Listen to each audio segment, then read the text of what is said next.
Hello, this class we are going to learn what is the evidence of effectiveness of pedagogical practices, condition, population of learners, methodology for the depth stage, quality assessment of included studies.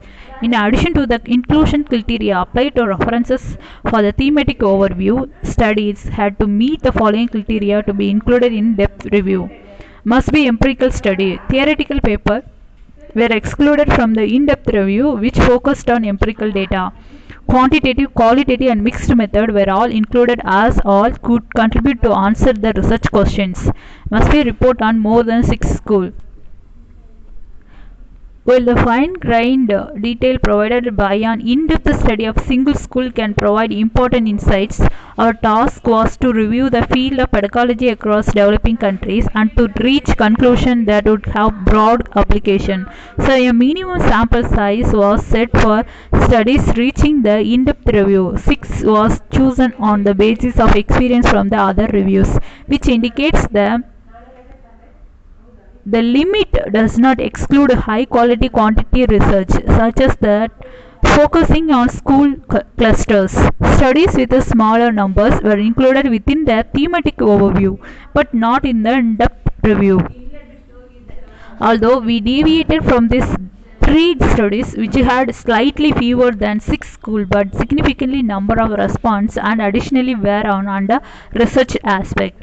Must we describe the pedagogy used and any outcomes in enough detail that is common and elements can be identified. These components elements would include details of least sum of methods, teacher discourse, class management, student participation, teaching and learning resources, and assessment.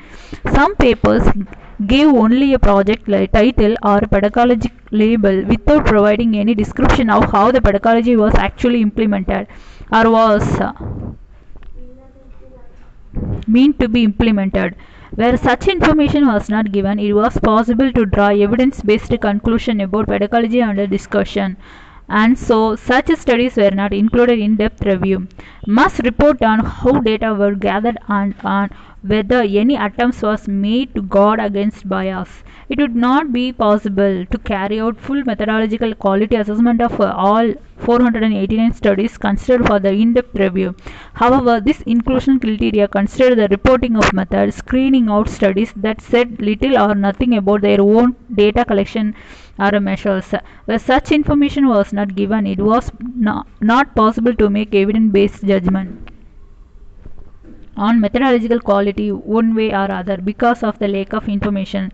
Must focus on education in lower middle income country. Lower middle income countries were selected as priority setting for the review to reflect level of need and aid flow priorities. It is recognized that regional income variation within countries may sometimes be as stark as variation between them. However, it was beyond the scope of the review to consider distinctions of this scale. Those studies which met the inclusion criteria for in-depth review were then subjected to quality assessment using data extraction tool adapted from the EPPI Center template. This assessed each study on a number of aspects which then informed us overall judgment, rating it low, moderate or high on two dimensions. Methodological rigor, clarity of reporting, how the evidence was collected and analysis including whether or not trustworthiness, reliability and validity of the tools, method and analysis have been addressed. Quality of contextual detail given, including the detail of educational setting, teacher background, qualification, training, material condition of classroom, details of factors facilitating change success, barrier to change success.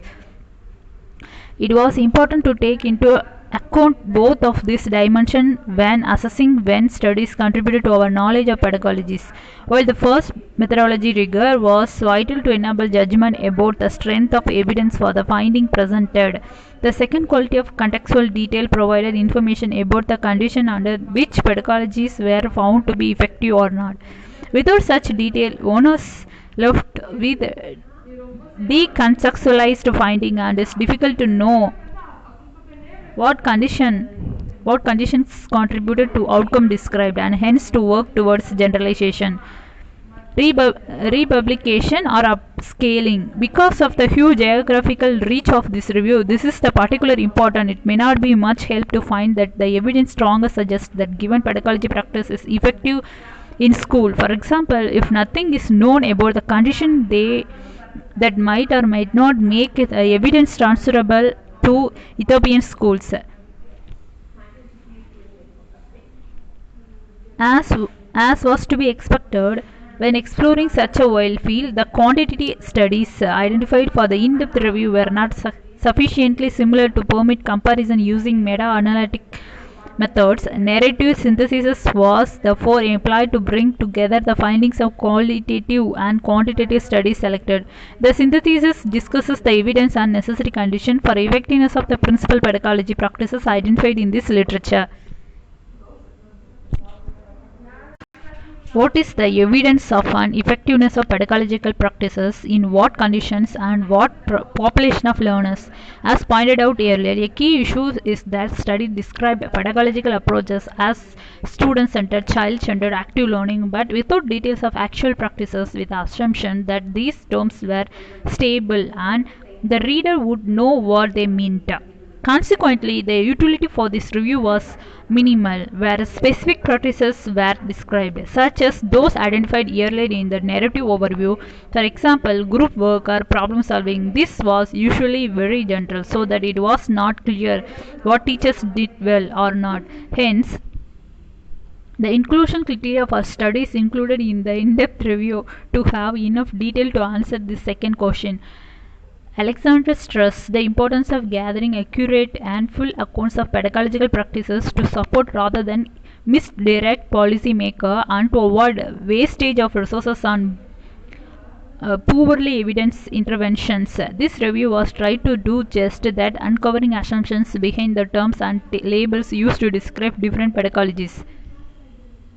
The review main finding is that teachers' positive attitude towards their training and their students is important, but it is when teachers see pedagogy as a kind of communication with the students that their teaching practices become meaningful, leading to positive outcome for their students. Three strategies have been identified from the number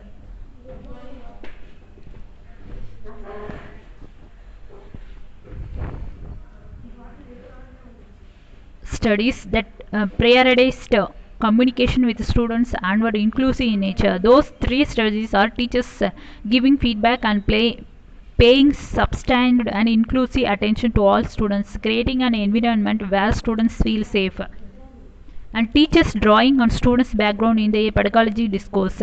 These strategies lead to teachers using 6 practices in the communication way identified from one or more study and associated with positive outcomes. Demonstrative explanation drawing on sound pedagogy content knowledge, flexible use of whole class, group and pair work where students discuss a shared task.